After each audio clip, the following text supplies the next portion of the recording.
Alright, what's up? I'm Charm City 187. This is my review for Lone Survivor. It wasn't supposed to come out till January 14th, but some asshole leaked it yesterday afternoon or yesterday morning.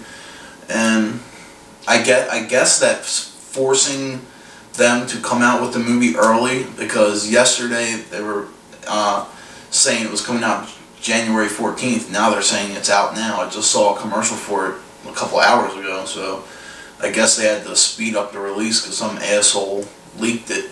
But it's directed by Peter Berg. I think he also did Kingdom, or I don't know. I had Jamie Foxx in it. I fucking hate Jamie Foxx, but that was a pretty good one. But Peter Berg's a director. I guess you could say Marcus Luttrell, The Survivor, is a director too. He wrote the book about it a couple years ago, what happened. It's based on raid that SEAL Team 10 did back in June of, I think it was June or July of 2005, Operation Red Wings in Afghanistan. They were tasked to take out a top Taliban leader, and they thought he was going to have 10 people with him, and he had about 250, 300 people with him, so needless to say, they were fucked from the beginning. But I will give them one thing, they killed a shitload of people. Yeah, Marcus Luttrell, the squad leader is Michael Murphy. He's played by Taylor Kitsch. Danny Dietz, Emile Hirsch plays him, and Ben Foster plays Matt Axe Axelson, who is just a straight up fucking heathen. On HBO there is a mini documentary called Will of the Warrior. You can get it if you have HBO and on demand. You can go watch it right now. It's under specials, called Will of the Warrior, and it's like a I guess it's kind of like a behind the scenes for Lone Survivor. And Peter Berg was talking about how when he went to Axelson's home to meet his father about doing the movie, his father read off his autopsy report. Yeah, he had a broken leg, shot in the ankle, the knee, twice in the gut, twice in the chest, twice in the throat, and 3 times in the head. And the last 2 shots in the head are what put him down. But according to Marcus, he was fighting. He was shot in the back of the head, and he was still fighting, killing the shit out of people. So I guess that's why Marcus named his son Axe after Axelson, because that guy is a fucking heathen. He is a beast. But it started out showing what a little bit of what SEALs go through. They can't show you everything, but they show you like them crawling through live fire missions with motherfuckers shooting machine guns like 2 inches above their head. They show them drowning them in swimming pools and then bringing them back. The movie itself was pretty much, I mean, if I had one complaint about it, I would say in between them showing the SEAL training to where they started fighting was, I don't want to say it was kind of boring, because they were trying to show like what they do before they're on mission and in between missions. But for me, I think they drug it out a little bit too long. They drug it out about 10-15 minutes too long. But besides that, it was pretty. It's up there, I said it in my last video. This movie is on par, if not better than, Saving Private Ryan, Enemy at the Gates, Full Metal Jacket, Platoon. It's up there with them. Like movies like Zero Dark 30, Act of Valor, Medal of Honor. They're like B-rated films compared to this. This one is a good film. Yeah, I mean. Also, another thing that I didn't like, it was like when I was listening to Marcus's interview, he was saying something about how he was like crawling on the ground for like 3 days. They made it seem like everything happened And well, in the movie they made it seem like everything happened in like a 3 or 4 hour window, when I'm pretty sure that's not the case, because I saw Marcus's one interview where he said he was crawling on the ground for like 3 days and just popping up and killing, like he said one time he was crawling and he killed 3 guys. Like he came up on them at nighttime, they were right in front of him, and he killed them. So there was never any nighttime in the actual movie, except for when they got inserted into the area where they were supposed to be finding the guy at. So I mean, but besides that, the thing that fucked them was not killing not the little boy or the old man. I want to say he was like 20 years old. If I were them, I would have shot that motherfucker right in the head, and then I would have tied the old man and the little boy together, tied both of their feet together, and then tied their feet to each other, so they would have had to like hop all the way back down the mountain, and it would have gave them probably an extra 2 hours to get some distance. Or if not that, I would have said, let's just walk with them.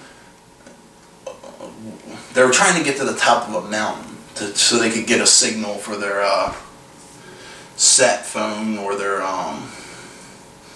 for their comms. I would have just kept them with. It was only like an hour hike to the top of the mountain. Why not just take them up to the fucking top of the mountain, and then make them walk an extra hour back down the mountain? I mean, but they didn't. They let them go, and the one guy who looked like he was about 20, fucking mountain goated it down the mountain, jumping from like cliff to cliff to cliff to cliff to cliff, all the way down it. And like I said in my last video, I guess that's what happens after thousands and thousands of years of your ancestors fucking goats. You gain attributes of mountain goats, because I mean that's what they do over there. They fuck goats and donkeys. I mean, last year Google's most searched term for Pakistan was donkey sex, and you can look it up on Facebook, like proud to be an infidel. They have videos of fucking these towelhead fucks out there fucking goats and donkeys. The best one I have ever seen was this fucking guy was fucking, it's gross, but the guy was trying to fuck the donkey kicked him in the nuts, and the guy like grabbed his nuts and bent over, and the donkey kicked him in the chin, and the dude just flew out of the picture. Like seriously, like 8 feet in the air, just straight out of the fucking camera frame. It was fucking hilarious. But I mean, that guy just straight mountain goated it right down the side of the fucking mountain, and they were on him before, like as soon as they got to the top of the mountain. So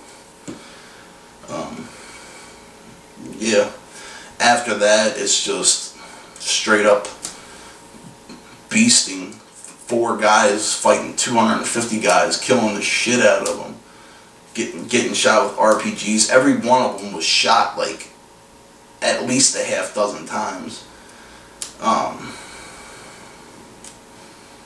I don't know who was first to die. I don't know if it was Dietz or the Commander Michael Murphy, but what happened in the movie was they were trying to get down off the top of the mountain, and Dietz had already been shot like 3 or 4 times, and but Marcus was carrying him on his back and tried jumping off the mountain, but right before he jumped, an RPG hit behind him, and it threw him off the mountain, and Dietz dropped on the top of the mountain. So they got Dietz. And it didn't show him like putting him down or nothing, like shooting him in the head. And then a couple minutes after that is when Michael Murphy got it.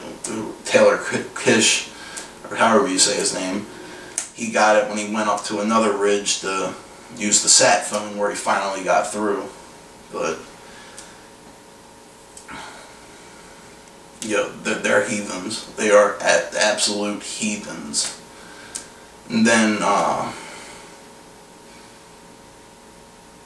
Axelson's the one that died next. He died right when they got down the mountain. And then what, he took out, like, well, in the movie he took out like 8 guys and then ran out of ammo. He was using his pistol, shot the last dude in the head, and then 3 guys came up on him and shot him twice in the head. So that's why I was saying he was probably shot in the back of the head and was still fighting, because it went through the back of his head and came out his face, like his cheek, and well, it went through the back of the left side of his head and came out his cheek, and he's a heathen, you know. But then after that,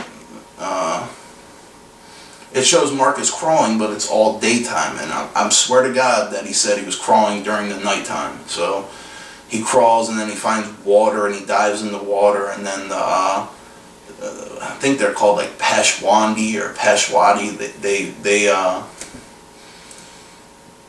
He's that guy and his son.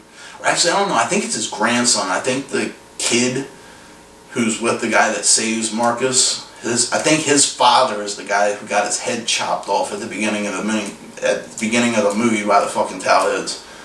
But they rescued him and took him in, cleaned him up and everything, and dispatched somebody to go to the base to tell them where Marcus was. And then the Taliban attacked the camp. They take him out to cut his head off on camera, and the villagers come out with their AKs and run him off. And then they mount a counterattack, and that's when the gunships come and fucking tear some shit up. But yeah, it's a great movie, you know, and it's a shame, you know, they're gonna lose so much money because some fucking douchebag had to leak it.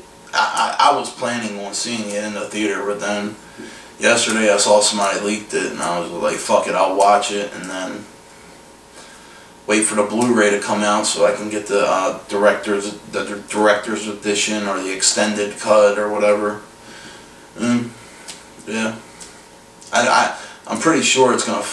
Pretty sure that most of the proceeds were probably gonna go to one of Marcus's donations or something for like Wounded Warriors or something. I don't know, but